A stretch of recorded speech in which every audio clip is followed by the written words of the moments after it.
The following is a conversation with Gary Clark. Gary is a visiting research fellow at the School of Medical Sciences at the University of Adelaide in Australia. His research focus includes the evolution of music, paleoanthropology, and the reason I wanted to speak with him, evolutionary approaches to analytical psychology. He recently released a book with the title Carl Jung and the Evolutionary Sciences, where he brings together Jung's work, evolutionary neuroscience, and psychedelics research to propose an exciting synthesis of these fields that opens up new evolutions of Jung's analytical psychology. We cover a lot of ground in this conversation, from neuroscience and archetypes to psychedelics, Jordan Peterson, chimpanzees, and ancient humans. And it's a conversation that's left me with a lot of excitement for the horizons ahead for students of Jung in the 21st century. I hope you get as much out of this conversation as I did.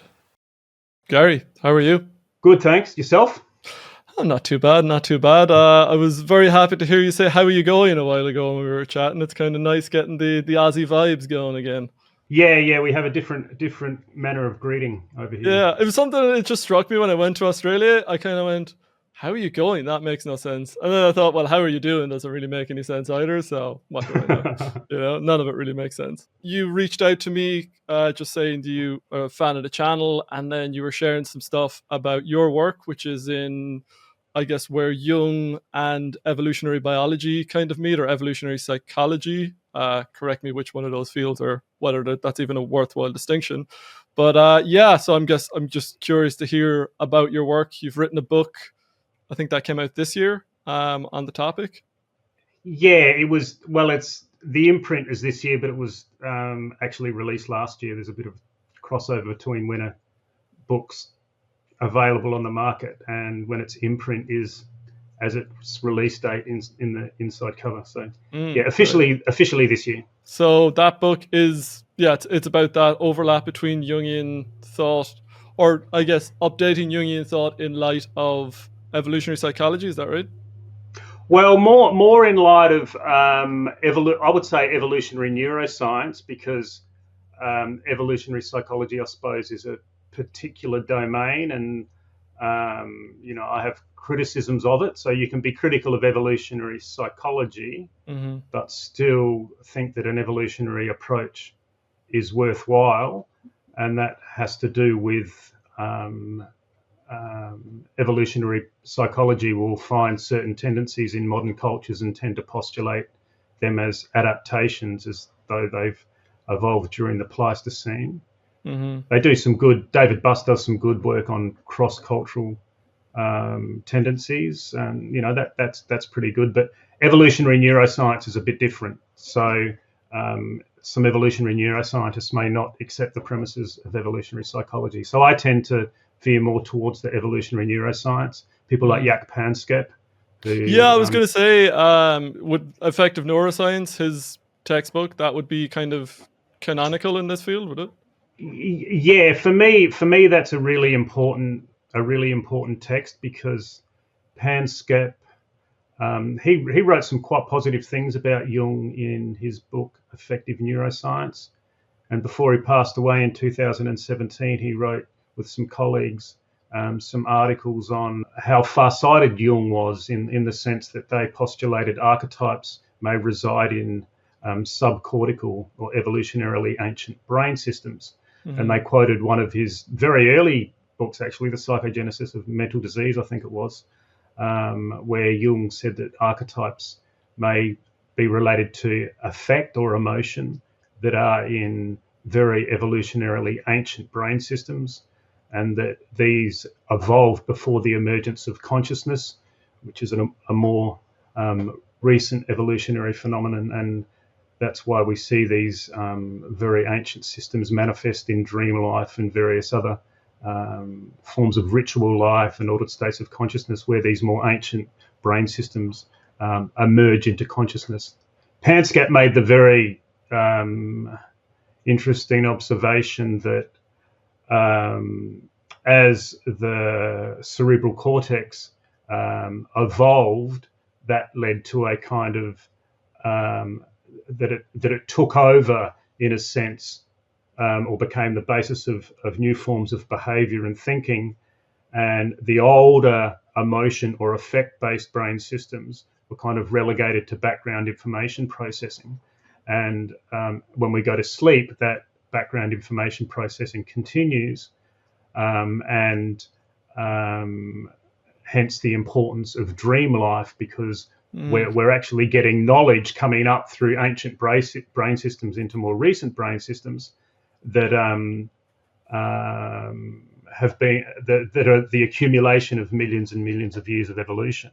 Yeah, this is interesting actually, because I remember I was doing a deep dive on consciousness last year and was kind of going through Panksepp's True Affective Neuroscience, and I was studying kind of serotonin as well as part of that kind of network. So I think that was probably when I was first kind of digging into his work, and something very peculiar that, like, in dreams, and I meant to look this up before talking with you, but that serotonin is like non-existent, and serotonin is like how we structures our cognitive functions and our perceptual functions. So when that breaks down, there's a sort of a bleeding between, and dreams is a kind of a state in which that's inhibited, and that kind of connects over with something else that you talk about, which is psychedelics. I think you talk about psychedelics, and that's Yes, a similar.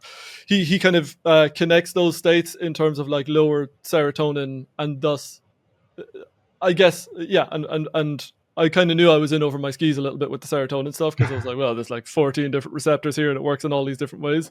Maybe neuroscience in general is in over its skis, but it was like a very interesting set of things there of like, once that tightening of the cognitive channels is released, then you get this bleed between different cognitive functions, which to me would sound like the prefrontal cortex, the grip of like structured consciousness being released. It kind of lets the distant regions of the brain kind of connect and have this conversation, which I guess is it just what the way you're talking kind of reminded me of that. What's going on beneath the hood is kind of the archetypal thing, and then the consciousness function is this newer thing emerging on top. So it seems like dreams and psychedelics are kind of in this space of more primal empirical encounter, I guess, with the collective unconscious.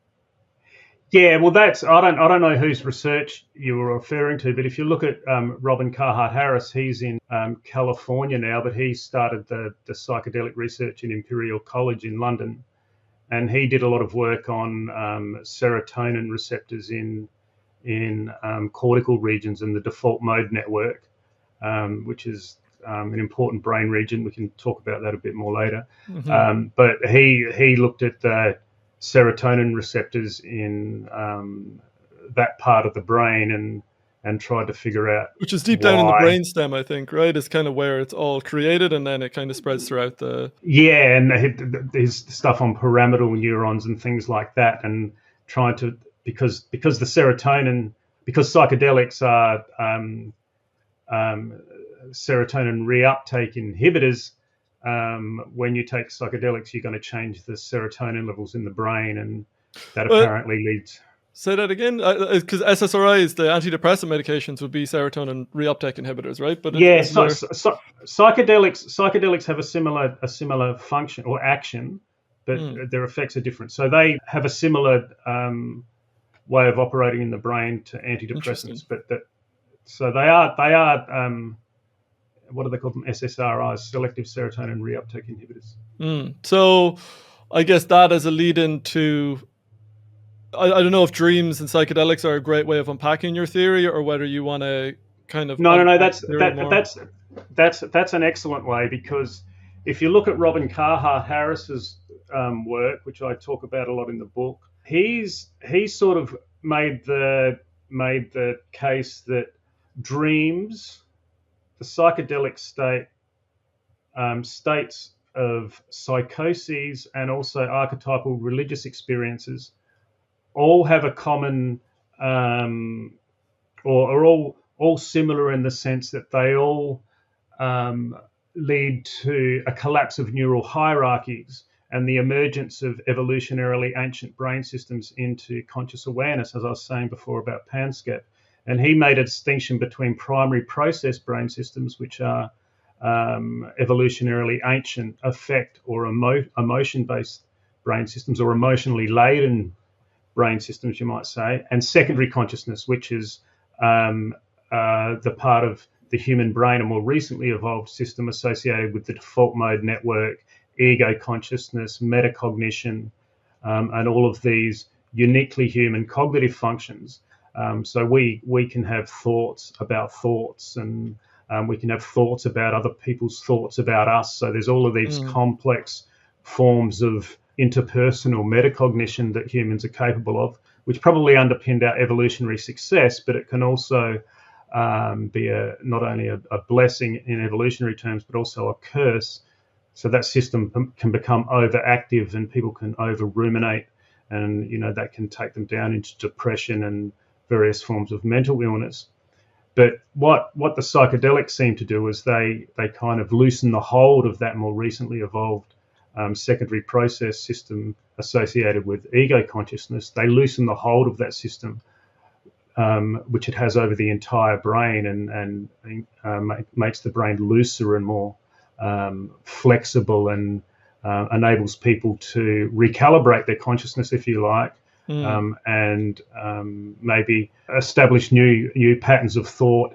And if they have what Jung would have called an archetypal religious experience, or an experience of the numinous, or what we now call altered states of consciousness, those kind of experiences where these deeper layers of the brain erupt into awareness, they tend to have quite profound therapeutic outcomes.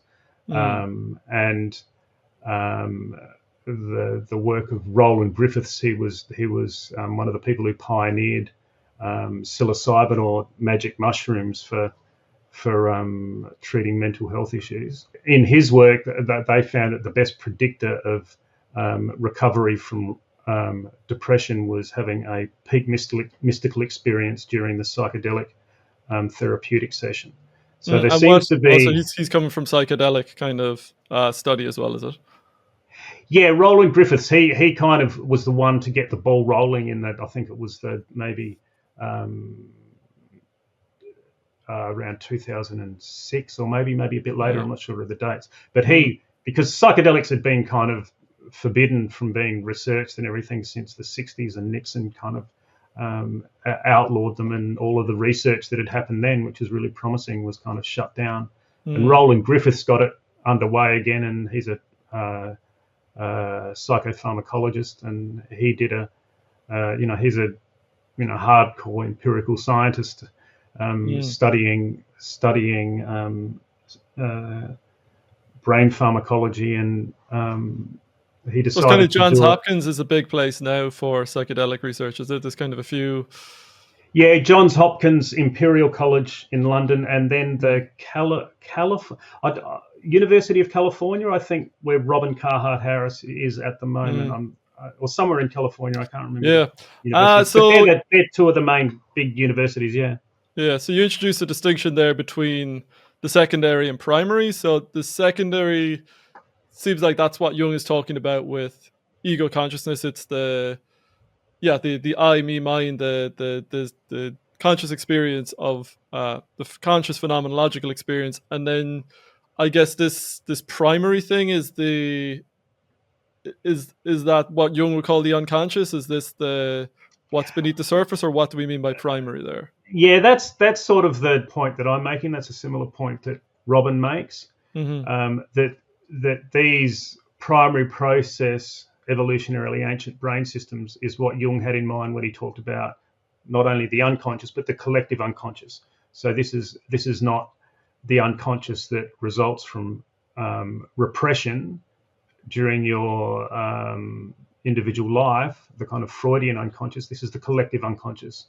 That's a deeper layer that's shared by all human beings across cultures, which is why you find similarities in religious traditions in geographically separated regions, and similarities in ritual transformations of consciousness and ritual life. So it's that deeper collective unconscious layer then. It's not just the personal unconscious, as Jung would say. It's the deeper archetypal field we're talking about. Yeah, because that's how Jung kind of conceptualized it, and that's one of the kind of areas where he departed from Freud. He considered that at the kind of very, very tip of awareness, if you like, the very kind of, or the, I think the iceberg is a very good metaphor. You know, you have the iceberg and you see the very, very tip, and underneath it is under the water is where the majority of the iceberg is, and you see the tip at the top. He thought of ego consciousness as that very, very tip that's above the water, with the unconscious being the vast, much larger domain that's under the water and hidden and not seen. But he thought that ego consciousness was the very, very, tip or focal point of awareness. And then you had thoughts which have been acquired, or experiences that have happened throughout life, but then been suppressed. That's kind of the Freudian unconscious, but Jung tended to talk about that as the shadow. And Jung said that beneath the shadow is this other deeper domain, which is the realm often of religious experience. And that sort of, he didn't want to reduce ritual life or the phenomenology of religious experience to Oedipal struggles or those kinds of things, as Freud may have done. He thought that this is actually a source of knowledge and insight that we can access, and the kind of insight that we're unable to gain through our own kind of processes of reasoning and intellectual investigation. These are systems which are much deeper than that, and which emerge when the systems involved in rationality and ego consciousness and those kinds of things, when those aspects of the mind go offline, then these other domains can emerge into awareness. So your work then is kind of bridging between that. Okay, we've got that primary secondary distinction, and then it's mapping that over onto Jung's work. Where are you taking it from there? So psychedelics obviously comes in. I assume that's like an empirical, a way of empirically studying that primary layer, or so what's the work in general? Okay, so there's two things to talk about. Is the relevance of the current psychedelic research, and also that Jung himself was thinking about psychedelics in the 1950s, and so were a number of other Jungians. So there's two related issues that are worth going into. What I'll say about the first, the significance of the psychedelic research is that it has been very, very difficult for scientists to empirically study unconscious aspects of the mind. One of the reasons it's very difficult is because they are unconscious. And if you accept that there has been this overtaking throughout evolutionary time of these ancient primary process, emotion or effect-based systems to a more cerebral cognitive system, and that there may be a sense of dissociation or dissonance between these systems, as Jaak Panksepp argued. If that's the case, then in our normal waking state, we don't have access to those deeper layers of the psyche. Like, they may become manifest in dream and altered states of consciousness, but generally they're kind of kept. They're suppressed, if you like. Mm-hmm. So it's been very, very difficult. People have said, well, the collective unconscious, the unconscious, you can't prove it exists, and it's generally been very, very hard to do, to actually conduct experiments where you can set up a protocol, and then you can get a result, and then you can get someone else to replicate it and see if they get a similar result. What psychedelics have done is it's a massive game changer. I think they're revolutionary in the implications they have for our understanding of consciousness and understanding of the evolution of the mind. Because when you give someone psychedelics, particularly when they're prepared properly and under clinical settings and with therapists guiding the person through it. So you're not just spiking someone on a night out kind of thing. You're not just... Exactly. This is serious stuff where you have to have a number of weeks preparation. Yeah. You're not going out to see a band or anything. Just dropping acid and everyone spiking the punch. Yeah. It's a bit different to that. A bit more rigorous than that. Okay, yeah. Yeah. And when they do it, you tend to have earphones on, listening to music, and wear eye shades so that you're focusing inwardly. And a lot of the imagery comes to the surface. But what they've been able to do is and when they do the psilocybin, which is the active compound in magic mushrooms, when they do the clinical trials and the fMRI imaging with people on psilocybin, they have a synthetic form, so they can have very, very accurate dose measurements and play with the doses and see how the effects work and things like that.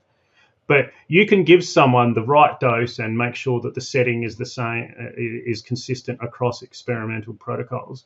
And you can reliably induce what Jung would have called numinous religious experiences or archetypal religious experiences. And then while people are having these experiences, you can put them under an fMRI and look at the alterations to neural architecture and what brain regions are more active and what brain regions are going offline.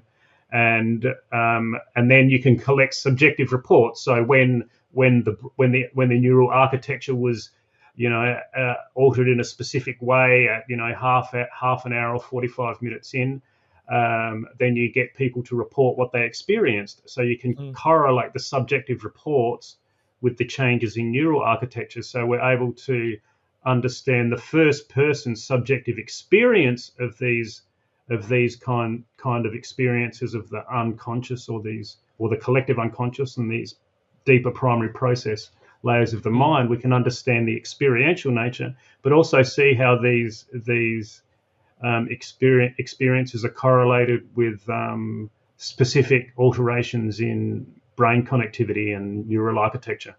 So we can really get a handle on what's going on here. And then someone else can set up the experiment in the same way, and if they get a different result or they get a similar result, but people seem to be consistently getting similar results. So this is good hard science. Yeah.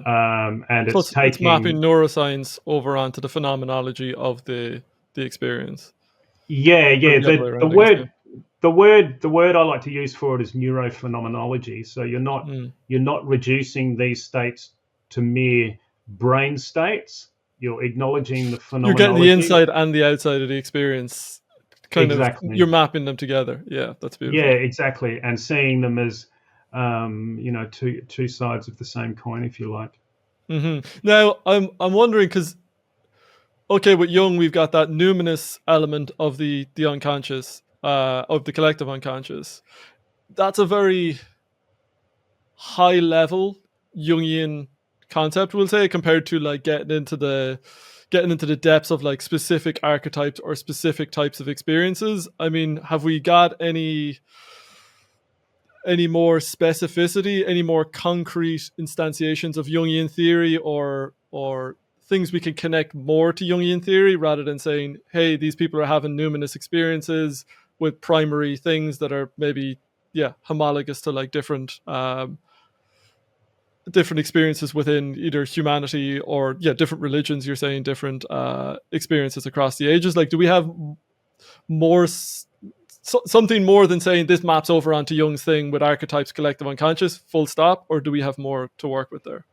Okay, firstly, I'd say that getting attraction on that aspect of Jung's ideas is really important, because he was interested in Gnosticism, he was interested in alchemy, he was interested in Neoplatonism and all of these schools of thought that said there is this other domain of experience which we can access during rare moments in our life. You look at Plotinus and people like that. And Jung's argument is that it was accessing those domains of experience that was the goal of Gnosticism, that was the goal of some of the alchemists and things like that. So that's really an important aspect of Jung's work. As to other things that may be archetypal, sex-based differences, like his concept of eros and logos, that there are different evolved psychological dispositions in males and females. He had a concept called the child archetype.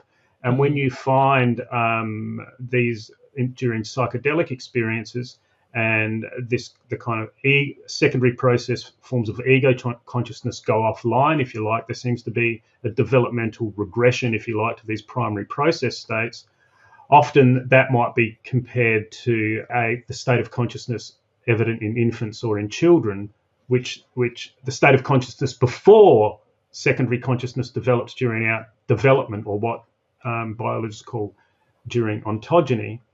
And when you look at, for example, there's some really fascinating stuff by an anthropologist who wrote a book called, I think it's just called Bwiti. It's about a psychedelic cult in Africa amongst the Fang of Gabon, and this group of this African group would take the iboga root, which is a very powerful psychedelic. Yeah. And they would say when you give people this root and they go through all of the rituals, which are really involved and elaborate, that you are taken back to the purity of infancy, and that you are closer to the spirits of the dead, and all of these things. And when you read it, you go, well, that sounds a bit like Wordsworth's Immortality Ode. That sounds a bit like Jung's child archetype. And then you see similar phenomena in indigenous peoples in the Amazon, where they say the psychedelic state, when they're taking ayahuasca, which is the Latin American psychedelic, that it takes them back to the state of being in the womb and these kinds of things. So there seems to be a regression to developmentally earlier modes of consciousness. So there's also the old man archetype and the old woman archetype. I think there's some stuff about the importance of elders within human societies and the way they can accumulate knowledge and pass it on to younger generations, either technical knowledge, it's what we do in schools and universities, but then you have figures like Merlin in the Arthurian legends, or Prospero in Shakespeare's Tempest, who are kind of these old wise figures or magicians, or what they would call magicians. But so this would be kind of classic Jungian work of mapping over, across religions, across cultures, across mythologies, finding, here's the Senex, here's the wise old man in these different cultures, here's the crone in these different cultures, here's the shadow, and that kind of literary mapping over. But I'm curious if we're finding that, or is there maybe there's a lack of scientific kind of, maybe this isn't on the radar of these people, but a search for this kind of level of this scope of Jungian theory of like, are we zooming in to differentiate archetypes, or is it still a very high level? What do you mean? I don't follow. Like, are you saying so Jung had this map of the individuation process as the ego first encountering the shadow, and then the anima, and then the wise old man, and then the self archetype. Yeah. His map clearly distinguishes between these different elements of the psyche, and of course he's just drawing the best map he could based on his experiences. Yeah. So I'm wondering, with the psychedelic thing, or with the neurophenomenology, are we just getting a level of like, oh, people are having a numinous experience? There's no what the content of that numinous experience is, could be a million different things. Is there any sense of like mapping over onto more concrete Jungian theory, or are we just getting a general validation of like, hey, maybe the archetypes are these primary layer of experience, that's what's showing up in in these studies? Okay. So when I just spoke about other potential aspects of archetypal theory that are conciliant with evolutionary theory, I was more talking about general developments in evolutionary theory where I think you can make legitimate connections. With regard to the psychedelics, I don't know if you're familiar with Benny Shannon. He wrote a book called The Antipodes of the Mind. He was a Israeli cognitive scientist who was just a run-of-the-mill cognitive scientist doing experimental psychological research.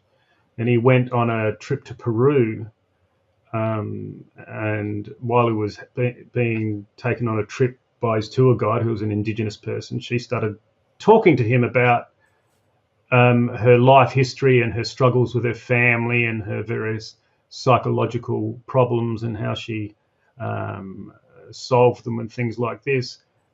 And he wondered, I'm speaking to this illiterate indigenous person who seems to have a conception of the mind akin to Freud's. And he wondered, how did you get all this knowledge? And he asked her, and she said, "Oh, the plants taught me." And he said, "Oh, well, that sounds a bit outlandish to me." Bro. But so he ended up convincing her to give him some ayahuasca, and he tried it, and he was absolutely astounded, and he when he went back to his university job after the holiday, he started regularly taking it, and he came to the conclusion that ayahuasca represents a new frontier in our understanding of the human mind, and that there are domains of consciousness that Western science and psychology is completely unfamiliar with. And he said we need to delineate a new cognitive domain. And that's why I called it Antipodes of the Mind, which I think is a quote from one of Huxley's books, that there's this other domain of the mind that becomes manifest.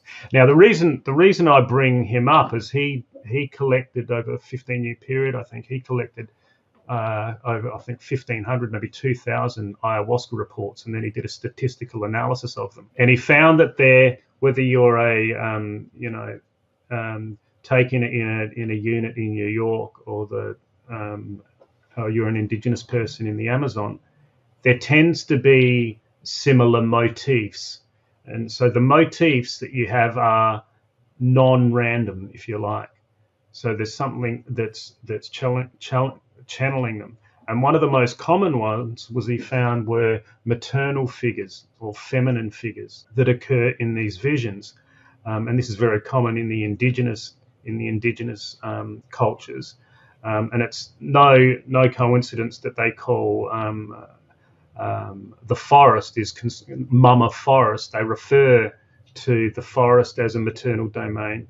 They refer to ayahuasca as Mama Ayahuasca. So the plant and the forest that grows them is feminized, and there's a strong statistical tendency for people to have experiences of maternal or feminine figures within the psychedelic state in indigenous cultures. And there's also work that there's males tend to have, in some of the other work I've looked at on gender and psychedelics, males tend to experience predominantly female figures as their kind of guide in the trance state.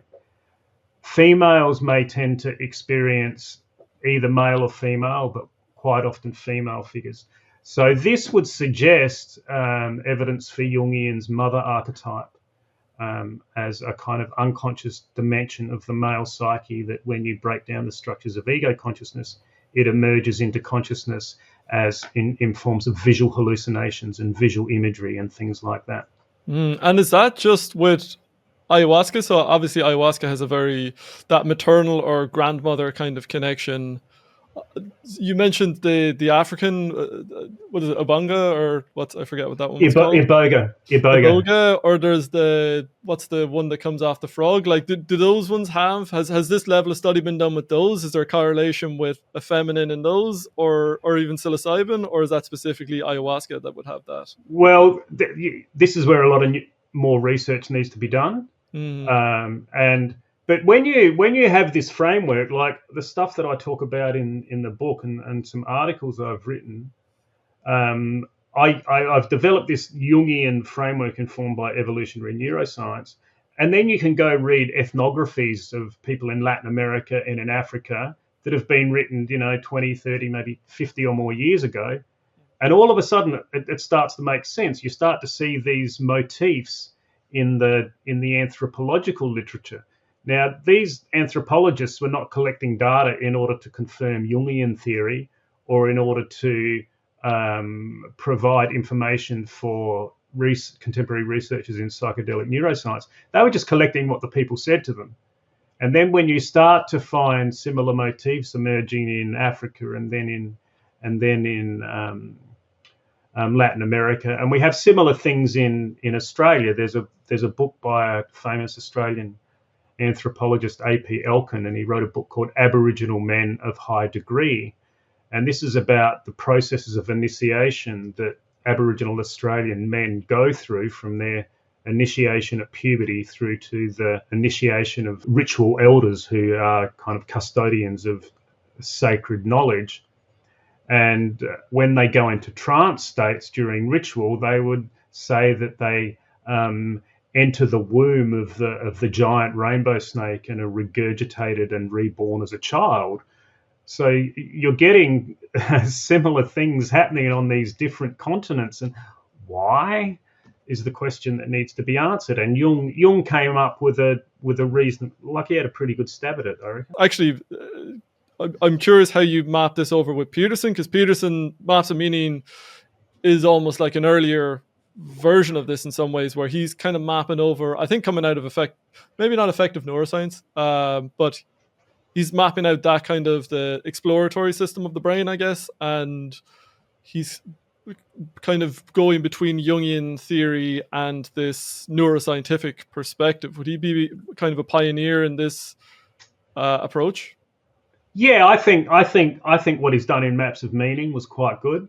Um, uh, he has some things about like the king archetype, which I'm thinking, I start to wonder how long were there kings over evolutionary time, and did they become part of our DNA? If you see kings as a recent kind of historical social class that emerged during after the agricultural revolution and the emergence of state-based societies, how could you have ancient evolutionary archetype for a Yes, it historically seems. recent Yeah. social class?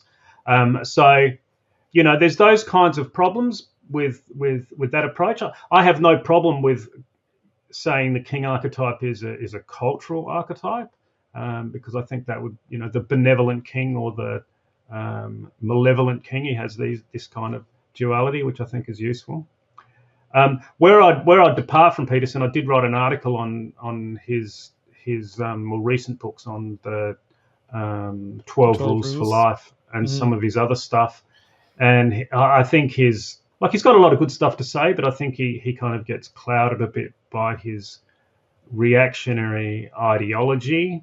In 12 Rules for Life, as I kind of outline in the article I wrote, he bases his theory on what's called the chimpanzee referential model, is that early human populations were similar to chimpanzees, and that forms of intergroup warfare, or what we might call evolutionary precursors of war, we find those in chimpanzees. And he said, well, that's why humans fight wars. And this was based on Jane Goodall's observations of intergroup killings among chimpanzees in Africa. But the problem with that is that early hominins, one of the early hominins that we studied, one of the early hominin fossils, Ardipithecus ramidus, it doesn't have big canines like chimpanzees. It's not So when would quadrupedal. this is this be, so when we split off from the great apes stuff, or even from chimpanzees, was that 5 million years ago, 7 million years ago, something like that? Or Between 5 and 7, yeah, and where would yeah, Arthropithecus come in about then? four and a half. So pretty close back to, yeah. Yeah. There's some debate whether it's actually ancestral to us or ancestral to the later Australopithecines, but we did an analysis of the skull anatomy and the dentition and things like that, using some of the data that they published in the States, and we found that the Ardipithecus skull, it lacks the big canines that chimpanzees have, and the manner in which chimpanzees, when they kill neighboring group members, they use their canines, which are really, really sharp, to disembowel and kill enemy chimps. And the canines kind of are huge, and they sharpen on the molar. It's like a knife sharpening mechanism, and they use those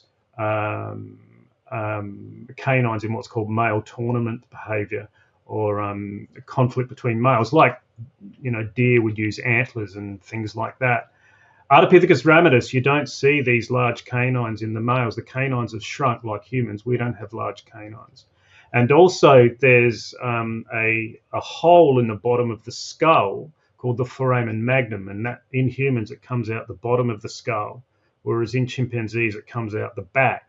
And chimpanzees, because they're walking on all fours, the head's looking forward and the skull comes out the back, like they're a quadruped like your dog.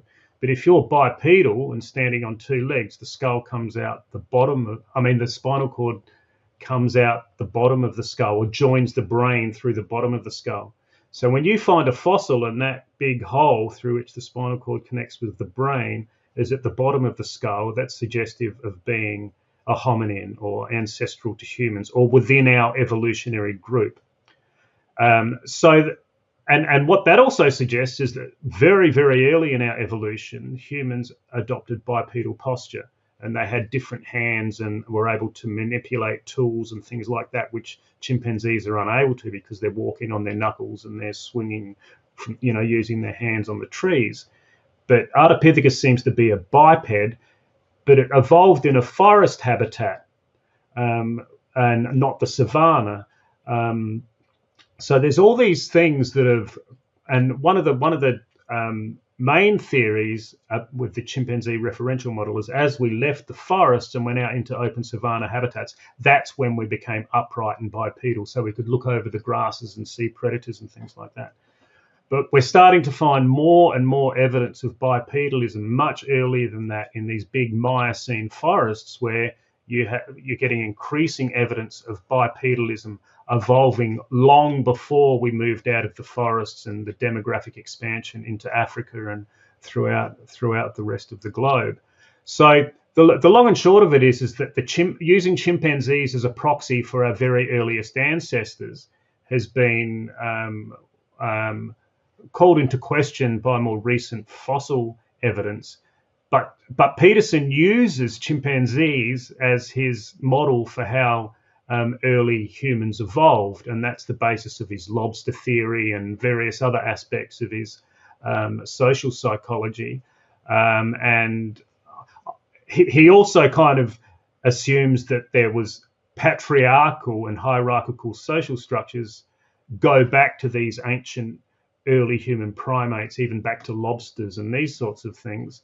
So the reason we see wealth inequality in the modern world is because of, we had social hierarchies going back to our early chimpanzee-like ancestors. But the problem with that is social hierarchies and forms of wealth stratification and those kinds of things tended to increase a great deal with the agricultural revolution and the formation of state-based societies. And when you look at the data of hunter-gatherer societies, there seems to be a strong tendency towards egalitarianism and group-level forms of sharing, usually sharing of the bounty of the hunt and things like that. And he tends to kind of sidestep that data and, say that from chimpanzees to, the New York Stock Exchange, that's how Yeah. The kind of convenient just so story that allows him to justify his ideological view of the world through whichever evolutionary lineage you wanna pick. But I find Maps Meaning has less of that kind of. So I think the basis of that theoretical model was more we'll say the mice, and then what mice happen when.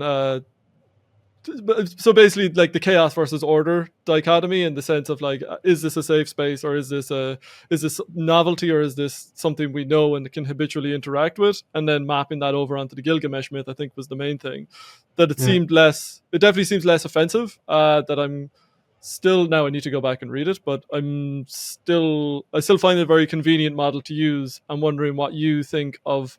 So I'm with you from, we'll say his more recent 12 Rules for Life and onwards. But do you have those kind of critiques of Maps of Meaning?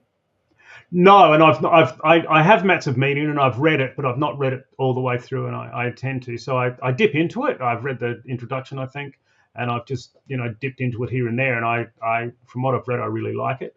I don't have any of the problems I have with his other books. That said, like these books, like the 12 Rules for Life and then the 12 More Rules for Life,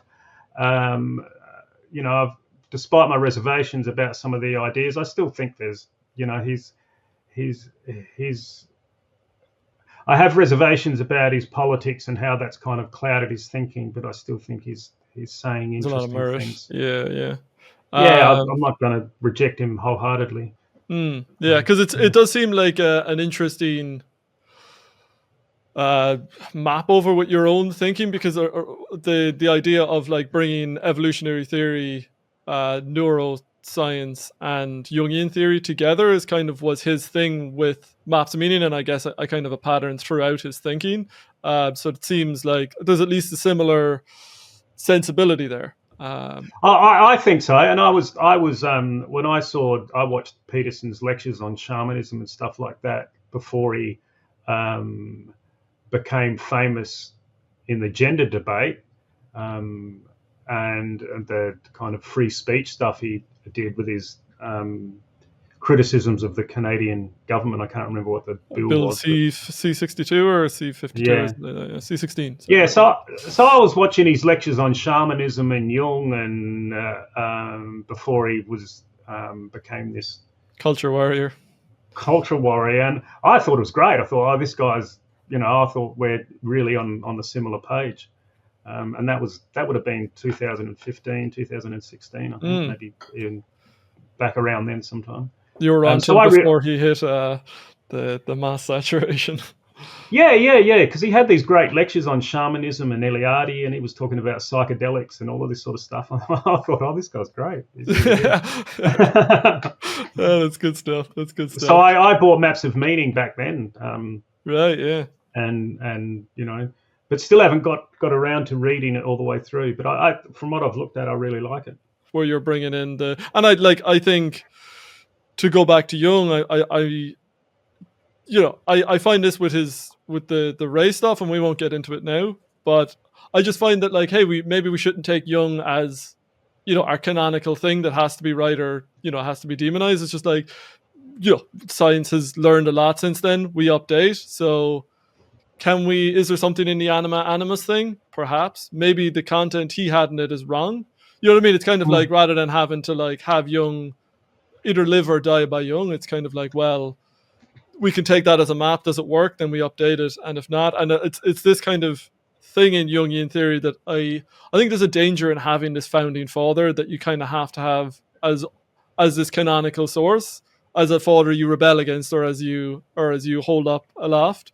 I'm well, maybe with the race thing, it's a weird evolution that was just in the air at the time, an evolution of evolutionary theory. And I'm well, I think he had that wrong, but that doesn't mean he was a bad guy. It doesn't mean all of his theories useless. Just we just need to update certain parts. And the trouble with it not being depth psychology, but it being Jungian theory, is that you're kind of stuck to this man rather than it being electricity theory has moved on from Franklin. We don't call it Franklinian theory. We've got electrical, and so that I kind of is my thing for depth psychology, or I want it to be depth psychology so that we're constantly evolving rather than being stuck to Jung. It's a sign of an immature science that it's stuck to one man, if that makes sense. Yeah. And I agree with that. And in my book, I'm critical of aspects of Jung's thinking because the science of evolution was kind of, there were things that we know now. He, for example, thought that Neanderthals and Homo erectus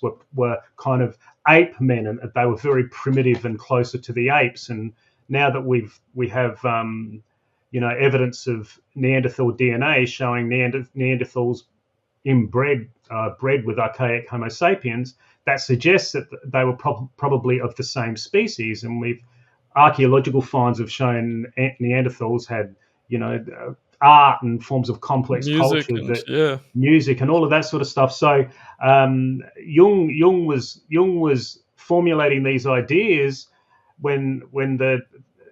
based on the evidence of his day, when he was looking at these fossils of Homo erectus and Neanderthals. But the ideas at the time thought they were very primitive and backward, and that was part of the way that some people, not all people, but some people prior to World War II and even after World War II saw Indigenous people as it was closer to the apes. And you see that in Jung's work, but you also see his attempt to overcome ethnocentrism and Western conceptions of consciousness, and talking about shamanism and Eastern meditative traditions. And in the book, I talk quite a bit about his writings about Australian Aboriginal culture, which he learned about through Spencer and Gillen, which are formative anthropologists out here. And his writings on the dreaming, which is the name for the Indigenous Australian religious system, is really, I think it's quite good. I think it stands the test of time. And you can read what modern Indigenous people say about the dreaming, that there's there's these two domains of existence, and the cosmos is kind of split between the realm of dreaming and your waking sensory world. But that there's a kind of a membrane that separates them. But the realm of the dreaming is able to travel into the world of waking consciousness through not only dream but through participation in ritual. And when you read these concepts about a split cosmos and how ritual is kind of designed to bring those two domains of experience together, like you could change Jung's description of this process with the indigenous description, and the meaning is very, very similar between ego consciousness and the collective unconscious, and the waking self and the dreaming. And so that's a really fruitful area where I think Jung was way ahead of his time in that sense. And I think that in many ways we still haven't caught up because of that internal external thing. The external, looking at the externals of things has really been, even with psychology becoming more statistical and even with the cognitive revolution, it's kind of moved away from the depth, that internal experience kind of side of things, or that depth side of things. And so that's why I was quite excited about your work, because it's bringing these different threads. It's kind of finding a space for a paradigm for kind of depth psychology, because it's like, hey, we can draw on this neurophenomenology, so we can bring in these threads of the neuroscience, of psychedelic, and then bring it in. So like you combine those with the brain studies and then mapping out the realm of the numinous here. It's like an exciting way to go, okay, Jung has kind of pioneered something. We didn't really have a methodology for pursuing that forward, except as a literary one in mythology or literary studies, which you kind of talked about in your introduction. And so this is an exciting thing to be like, hey, we might have found a way to push neurophenomenology forward, or to move this depth psychology, giving it a methodology that allows it to actually evolve, rather than being stuck in the pioneers map being the best that we could do, because there wasn't really a methodology outside of that literary one. So this is kind of an exciting way of like a scientific progression as being a possibility being paved, which I think is very exciting for the field, because it makes it more than Jungian thought. It makes it something we can start adding to and mapping out, which that's what is exciting to me there. Yeah, exactly. And I kind of argue in the book that he was kind of 100 years ahead of his time, and he was very critical of the over emphasis on rationality characteristic of the Western Enlightenment. And I think he was more in the tradition of what they call the Naturphilosophen, which is this group of scientists who were also interested in not only evolution, but they were, anatomy and proto-Darwinian theories of evolution. They're also interested in literature, and people like Schelling and Goethe and things like that. So Jung comes out of that tradition, that what we might call the Romantic tradition, which is a reaction against the Enlightenment.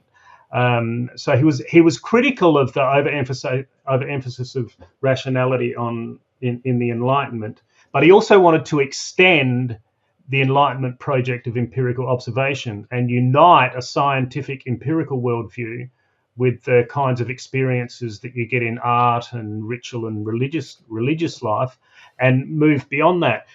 The thing is we've got to a stage now where we can kind of catch up to him and show where he was probably correct in a lot of ways and like way ahead of the rest of us.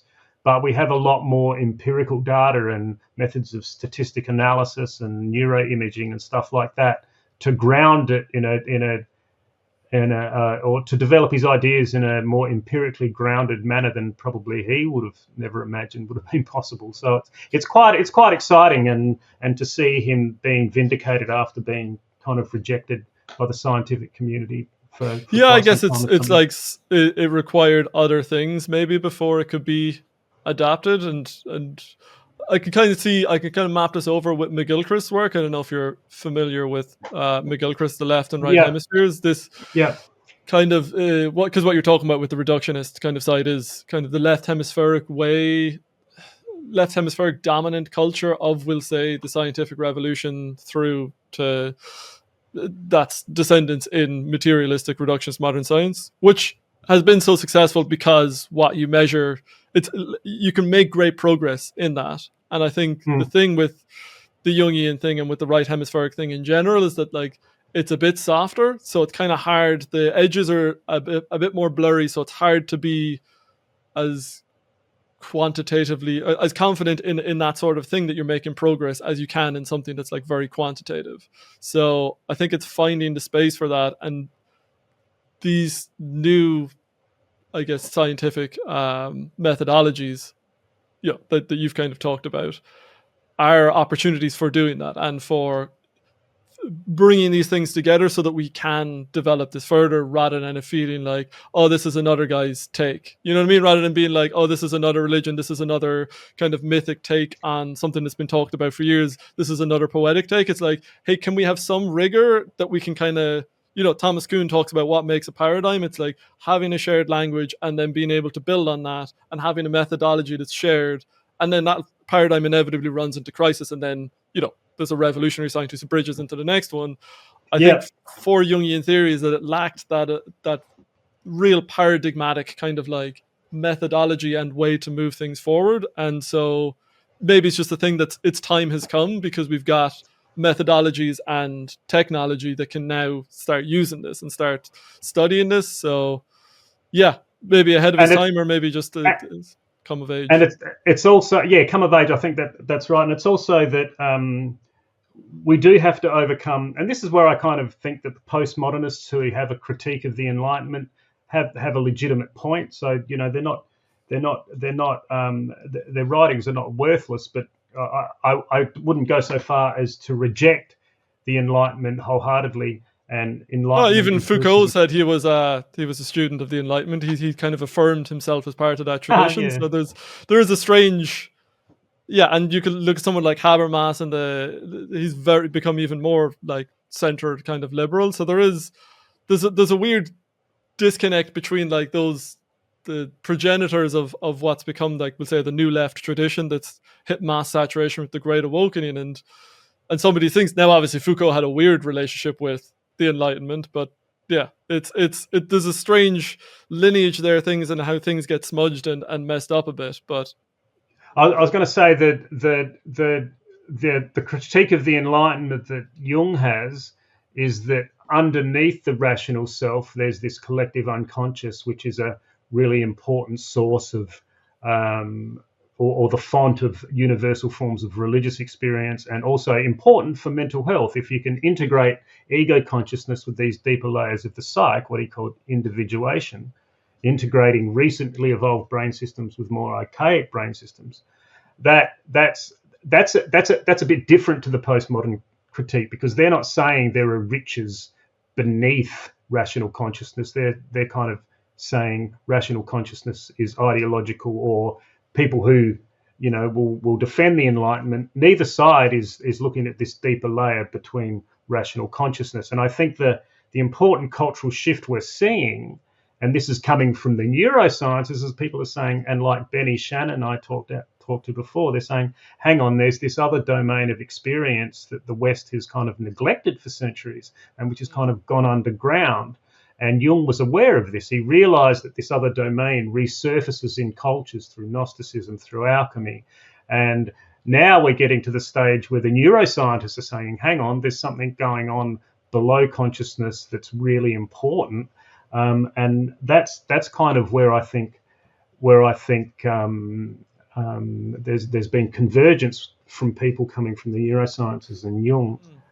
And just one thing I wanted to say about McGilchrist, I kind of talk about the hemispheres a bit in my book, and I think that McGilchrist's book on like the Master and His Emissary, like he's talking about left and right hemisphere, but he does talk about the right hemisphere having greater links with subcortical brain systems, which are more involved in emotion and music and these sorts of things, and also nursing of the young. Like there's a kind of relationship there on the side that you nurse the young, and eye contact and emotional bonding. And I'm sure in his new book, actually, in the Matter with Things, I think he explicitly articulates the connections with Jungian thought. I think he talks a lot about Jung in the new one. right, okay, well, I'll have to, I've got it, but I haven't read it, so I'll have to have a look. That's interesting It's an because ambitious read, so I've kind of like I've put it off. It's it's such a it's long thing. I'm like, huge, well, two volumes or something. yeah, it's Um, massive. but in my book, I do mention the how trance states or altered states of consciousness, or the psychedelic states, seem to alter the relationship between the hemispheres, and because ritual seems to be very like when indigenous peoples engage in rituals, music is very, very important. So there seems to be a musical component to ritual and dance and these sorts of things. So when you enter altered states of consciousness, I sort of emphasize the fact that these subcortical brain systems come to the surface, but there also seems to be a move to the right hemisphere, and it's linked with subcortical brain systems. And the right hemisphere seems to be involved more in pitch processing and things like that. So I see his book and my book kind of sitting side by side, saying very, Interesting. very similar things, Yeah. but I'm emphasizing the secondary consciousness, ego consciousness, and subcortical systems, talking about the hemispheres a bit. He emphasizes the hemispheres, but he also talks about the relationship between cortical consciousness and subcortical regions. So we're kind of on the same page, but just emphasizing different aspects, and read together, I think they kind of work quite well. Yeah, very cool, very cool. Where's your work kind of going from here? Are you just pursuing the same directions, or is there new avenues opening up? Well, this book was I was writing a bigger book. I've been doing a big project on the evolutionary ideas of Goethe, and writers around that period, and what contemporary science has to say about them. There's a field of science called Evo Devo, or evolutionary developmental biology. I don't know if you're familiar with it at all. No, I don't think so. Well, what this new branch of science has found is that the evolution of new species is not necessarily a result of the accumulation or the perpetuation of genetic variants accumulated by mutation and such things.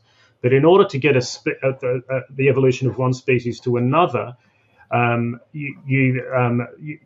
it may occur by the action of what they call regulatory genes, which can turn off the expression of DNA or turn it on at different stages of development or ontogeny. This accounts for things like us having over 90% of DNA in common with chimpanzees, but being quite different, because you can the genes for canines, for example, as we spoke about earlier, in chimpanzees, those genes are expressed more and for longer, so the canines grow very, very long.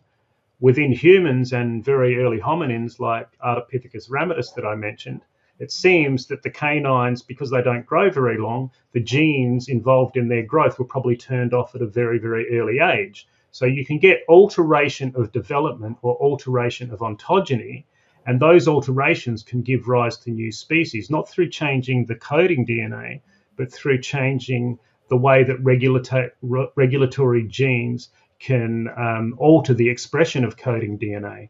And this idea was central to German biology that Jung grew up surrounded by in 19th century Europe. And Ernst Haeckel was one of the very famous people talking about these kind of anatomical affinities between different species, but also differences within that sense of affinities. For example, we have fingers, okay, but they're very, very similar to the forelimbs of birds and lizards and other primates. It's just the length of each bone that is different. So it's kind of an underlying, what they call body plan, that gets altered over evolutionary time through growing one limb more than another. Now, Goethe called these shared anatomical structures that you find across different species, birds having, wings with very long bones. Ours are much shorter. Dogs have them, but their paws, the bones are of different length, but you have the same bones. Goethe said that these are archetypal anatomical structures. So there was this notion in 19th century German biology, among what they called the Naturphilosophen, that amongst the diversity of life, there were these underlying archetypal anatomical structures. And it was this tradition that Jung was kind of raised in, the tradition of German comparative and evolutionary anatomy. Now, Goethe's theories were kind of, and the Naturphilosophen, their theories were kind of not really taken seriously for most of the 20th century. But only in the last 10 to 15 years, as the science of evo-devo has developed, people are starting to think, hang on, Goethe was actually onto something. And all of these old pre-Darwinian thinkers who were interested in the relationship between development or ontogeny and evolution and phylogeny, they've actually been vindicated. So my broader project has been to look at this tradition in evolution, or pre-Darwinian tradition in evolutionary thought, and how it's been vindicated in many senses by evo-devo or evolutionary genetics. And because I was having these debates within the Jungian community about sex-based differences and all of these other sorts of things, I was asked to. It was suggested that I write a book on that topic for the Jungian scholars. So I put this bigger project aside and wrote a book on Jung, and just focused in on the Jungian scholarship and the eros and logos and the anthropology and the psychedelic neuroscience. Now that's published, I'm writing this bigger book looking at the broader context. There'll be sections on Jung, but it'll be a lot of stuff on Goethe, a lot of stuff on evolutionary theory, a lot of stuff on the psychedelic neuroscience. But that won't be for a specialist academic audience. That'll be for the broader public. Kind of my answer to a book like Sapiens or something like that. Right. Yeah. Cool. You know, one you can get for $20, like down in the local bookstore. That's going to be a cool one. Yeah. Yeah. And that's what I'm. That's where I'm kind of. That's your next mega work then. That's the one I've got on the stove at the moment. Cool. So I mean, if people want to learn more about your thought, what can they go look up? Well, they can find my book if they want to buy it. That's easily available.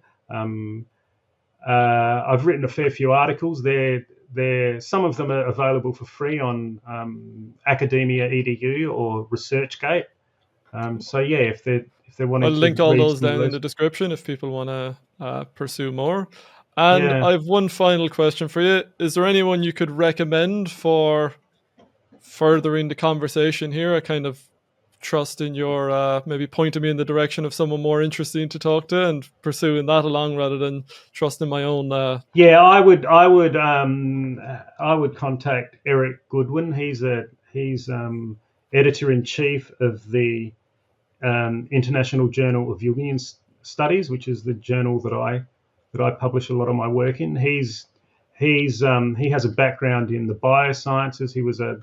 I think he was a psychiatrist in the military for some time, and now he writes books on Jung and science. He wrote a book called The Neurobiology of the Gods some time ago, which I read. Fascinating. Yeah, I really enjoyed that.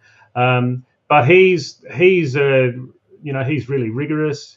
He has respect for science, and he's really well informed about Jung. He knows a lot of that sort of stuff. And so his background is more in science, and then he's come through and discovered Jung, is it?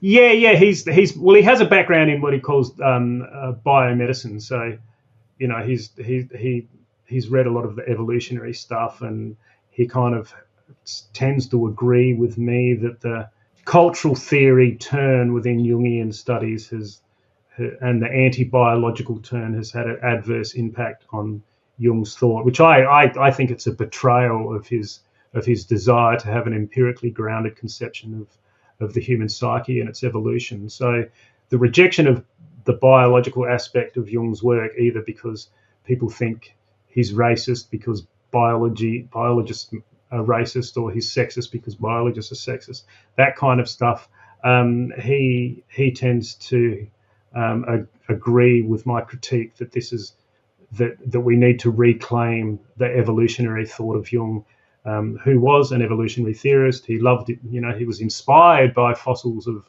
Homo erectus and Neanderthals when he was a student. He was always inspired by the archaic and what had happened in our evolutionary past. So yeah, Erik would be someone worth talking to, I'd suggest. Brilliant. Thank you very much. Well, thanks a million, Gary. That was a very interesting chat. And yeah, I'll put all those links down in the description. And yeah, hopefully we'll be chatting again sometime. Yeah, cool. Cheers to yarn with you.